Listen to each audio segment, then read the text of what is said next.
जरा सोचो, अगर एक शाओलिन मॉन्क एक आम स्कूल में पढ़ने लगे, क्या हालत होगी बाकी बच्चों की। कुछ ऐसा ही होता है हमारी आज की कहानी में। कहानी की शुरुआत होती है ली नाम के एक लड़के से, जो एक शाओलिन गुरुकुल में कुंफू सीखता था। वो जन्म से ही यहाँ पर ट्रेनिंग ले रहा था। एक दिन ली गुरुकुल के मंदिर में गया और माफी मांगी, क्योंकि अब जो वो करने वाला है वो शायद सही नहीं होगा। उसी वक्त एक योद्धा ने साइड से उस पर हमला कर दिया। अचानक हमले से ली चौंक गया, लेकिन उसने जैसे तैसे वार का सामना किया। योद्धा ने उसे दीवार पर फेंक दिया, लेकिन ली कूदकर वापस आ गया। उसने हवा में ही योद्धा के सीने पर वार किए और कुछ ही पलों में उसे हरा दिया। इसके बाद बारी आई एक तलवारबाज योद्धा की। ली ने उसे भी अपनी काबिलियत से धूल चटा दी। इसके बाद वो तीसरे योद्धा की ओर बढ़ा। हालांकि वो योद्धा ध्यान में बैठा था, लेकिन फिर भी ली के आने की आहट सुनकर उसने अपनी माला शीशे में दे मारी, जिससे ली की आंखें चौंधिया गई। अगले ही पल में उसने ली को उठाकर जमीन पर पटक दिया।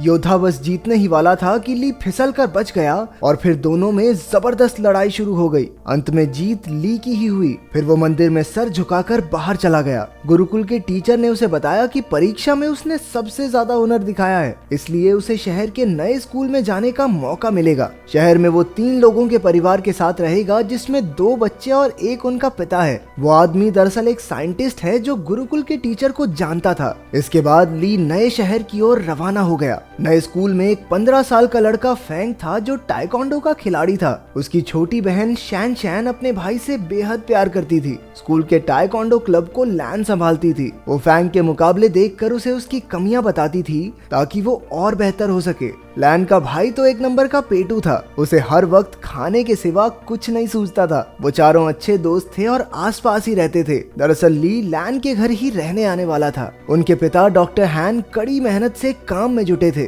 उसकी पत्नी कई साल पहले गुजर गई थी, तो अब वो काम में मस्त रहता था। वो एक खास डिवाइस तैयार कर रहा था, जिस पर शहर के गुंडों की नजर थी। डॉक्टर हैन ने बच्चों को कॉल किया, पर लैन खुश नहीं थी, क्योंकि उसके पिता कभी घर ही नहीं आते थे। डॉक्टर हैन ने जल्द ही आने का वादा किया और उन्हें एक तोहफा खोलने को कहा, जो उसने घर पर भिजवाया था। असल में उस डब्बे में वही डिवाइस था जो वो गुंडे चुराना चाहते थे। तभी ली ने दरवाजा खटखटाया और लैन उसे अंदर ले आई। वो उसे उसका कमरा दिखाने ले गई और उधर उसके पिता को गुंडों ने बंदी बना लिया। उस गैंग के लीडर लैरी ने डॉक्टर हैन को धमकाकर उससे वो डिवाइस मांगा। डॉक्टर हैन ने कहा कि ऐसा तो कोई डिवाइस है ही नहीं। उसने बताया कि वो तो एआई टेक्नोलॉजी पर काम कर रहा है, जिससे कि उसके बच्चे अपनी माँ की आवाज वाले रोबोट से बात कर सकें। लेकिन लैरी को उस पर विश्वास नहीं हुआ। उसने सीसीटीवी फुटेज से पता लगाया कि वो डिवाइस तो डॉक्टर हैन के घर जा चुका है। फिर लैरी के 2 चेलों ने आगे बढ़कर डिवाइस चुरा कर लाने का जिम्मा ले लिया। स्लॉपी और फिस्ट काफी खुश थे, क्योंकि गुंडे बनने के बाद ये उनका पहला मिशन था। उन दोनों ने अजीबोगरीब कपड़ों से भेष बदला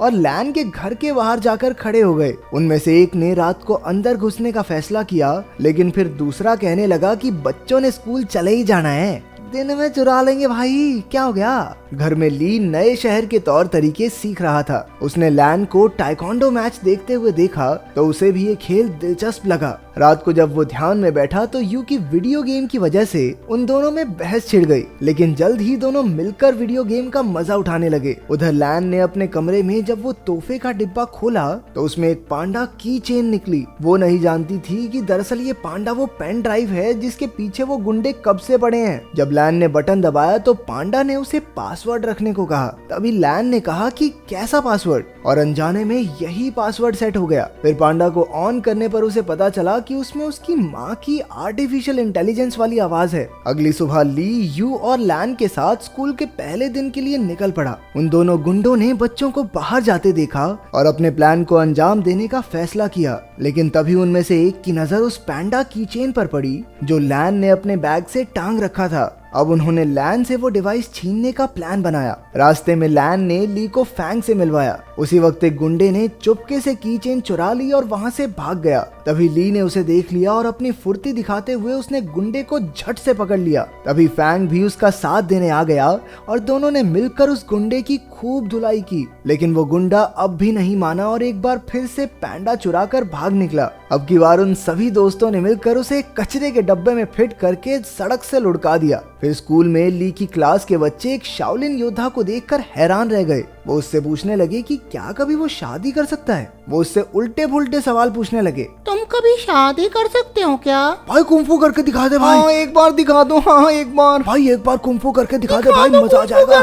आखिरकार टीचर ने उन्हें शांत करके कहा कि ये सब खेलने के पीरियड में करना। खेलने के पीरियड में उनके कोच ने बताया कि अगले महीने उनकी चुस्ती फुर्ती की जांच होगी और जो कोई इसमें पास नहीं होगा वो अगली क्लास में नहीं जा सकता। ये सुनते ही यू की हालत पतली हो गई क्योंकि वो बहुत मोटा था। भगवान जानता है भाई साहब कितनी मुश्किल से चलते थे। फिर कोच ने सबसे 100 मीटर की दौड़ लगवाई। ली ने तो समय से पहले ही 2 चक्कर पूरे कर लिए, जबकि बाकी बच्चे अभी पहले चक्कर में ही थे। इसके बाद उन्हें पुशअप्स करने के लिए कहा गया, जिसमें अपना ली पहले से ही माहिर था। उसने 100 से भी ज्यादा पुशअप्स किए और बाकी बच्चों से तो 2 भी नहीं हुए। बाद में तो उसने एक हाथ से पुशअप्स करने शुरू कर दिए। उसकी काबिलियत देखकर सभी बच्चे कूदने लगे। फिर बारी आई ऊंची छलांग लगाने की। ये तो ली के बाएं हाथ का खेल था। बेचारा यू तो मुंह के बल नीचे गिर पड़ा। वहाँ डॉक्टर हान की लैब में लैरी ने उन्हें कुर्सी से बांध रखा था और उसे गोल्फ बॉल से पीट पीट कर परेशान कर रहा था। रात को वो दोनों गुंडे मौका देखकर लैन के घर में घुस आए।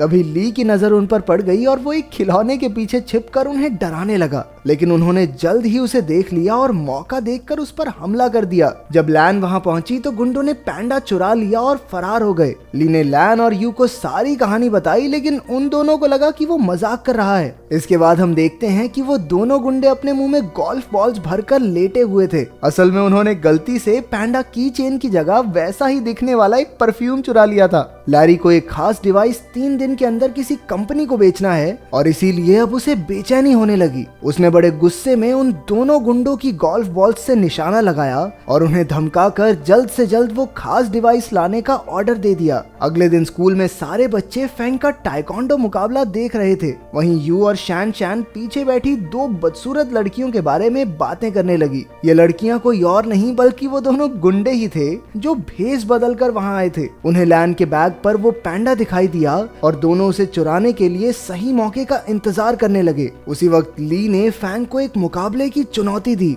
इस मजेदार मुकाबले को देखने के लिए सभी बच्चे भागकर आगे चले गए। अब सही मौका देखकर गुंडों ने बैग से पैंडा चुराने की कोशिश की, लेकिन इस चक्कर में उनके नकली बाल वहीं फंस गए। उधर मुकाबले में फैंग और ली में जबरदस्त टक्कर हो रही थी। दोनों ही एक दूसरे पर भारी पड़ रहे थे। आखिरकार दोनों ने एक दूसरे को ना मारने का फैसला किया और मुकाबला खत्म हुआ। उसी वक्त सबने पीछे मुड़कर उन दोनों गुंडों को पहचान लिया। बच्चों ने मिलकर उन पर हमला बोल दिया, लेकिन इस बार वो एक बच्ची को मारने की धमकी देकर पैंडा डिवाइस लेकर भाग गए। फिर बच्चे मिलकर प्रिंसिपल के पास गए और पुलिस को बुलाकर सारा माजरा समझाया। वहीं ली खुद को इस सब का जिम्मेदार समझ रहा था, क्योंकि अगर उसने फैंग को चुनौती नहीं दी होती तो लैन अपने बैग से दूर ही न जाती। लेकिन बाकी बच्चों ने उसे दिलासा दिया कि ऐसा नहीं सोचना चाहिए। आखिरकार लैरी के हाथ वो डिवाइस लग गया और उसके जरिए उसने कंप्यूटर पर एक प्रोग्राम चलाया, लेकिन उसे इस्तेमाल करने के लिए पासवर्ड की जरूरत थी, ये वो नहीं जानता था। उसने कुछ प्रोग्रामर्स को बुलाकर लॉक खोलने के लिए कहा, लेकिन पूरा दिन बीतने पर भी कुछ हाथ नहीं लगा। अब लैरी के गुस्से की सभी हदें पार हो गई थी।